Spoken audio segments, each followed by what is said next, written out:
After a while, he comes to a big dune in the sand. This is bad. He doesn't remember any dunes when driving over the sand in his SUV, or at least he doesn't think he remembers any. This is bad. But he has no other direction to go. Too late to turn back now. He figures that he'll get to the top of the dune and see if he can see anything from there that helps him find the town. He keeps going up the dune. Halfway up, he slips in the bad footing of the sand for the second or third time and falls to his knees. He doesn't feel like getting back up. He'll just fall down again. So he keeps going up the dune on his hand and knees. While crawling, if his throat weren't so dry, he'd laugh. He's finally gotten to the hackneyed image of a man lost in the desert, crawling through the sand on his hands and knees. It would be the perfect image, he imagines, if only his clothes were more ragged. The people crawling through the desert in the cartoons always had ragged clothes, but his have lasted without any rips so far. Somebody will probably find his desiccated corpse half buried in the sand years from now, and his clothes will still be in fine shape. Shake the sand out, and a good wash, and they'd be wearable again. He wishes his throat were wet enough to laugh. He coughs a little instead, and it hurts.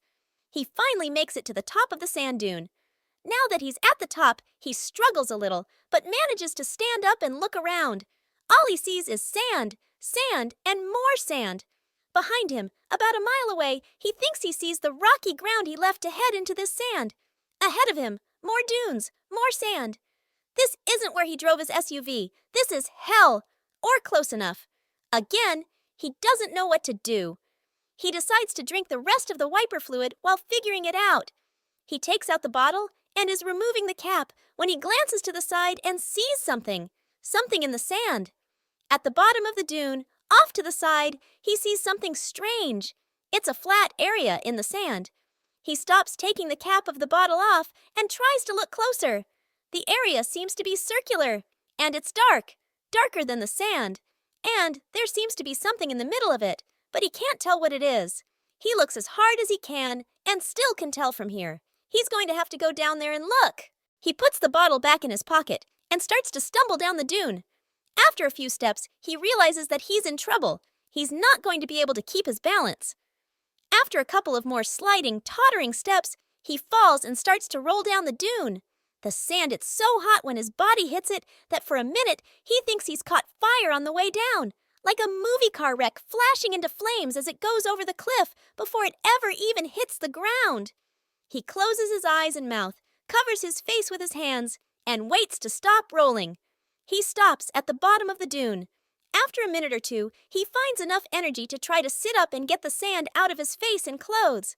When he clears his eyes enough, he looks around to make sure that the dark spot in the sand is still there and he hadn't just imagined it. So, seeing the large, flat, dark spot on the sand is still there, he begins to crawl towards it. He'd get up and walk towards it, but he doesn't seem to have the energy to get up and walk right now. He must be in the final stages of dehydration, he figures, as he crawls. If this place in the sand doesn't have water, he'll likely never make it anywhere else. This is his last chance. He gets closer and closer, but still can't see what's in the middle of the dark area. His eyes won't quite focus anymore for some reason, and lifting his head up to look takes so much effort that he gives up trying. He just keeps crawling. Finally, he reaches the area he'd seen from the dune. It takes him a minute of crawling on it before he realizes that he's no longer on sand. He's now crawling on some kind of dark stone. Stone with some kind of marking on it, a pattern cut into the stone. He's too tired to stand up and try to see what the pattern is, so he just keeps crawling. He crawls towards the center, where his blurry eyes still see something in the middle of the dark stone area. His mind, detached in a strange way, notes that either his hands and knees are so burnt by the sand that they no longer feel pain, or that this dark stone, in the middle of a burning desert with a pounding, punishing sun overhead, doesn't seem to be hot. It almost feels cool. He considers lying down on the nice, cool surface. Cool, dark stone.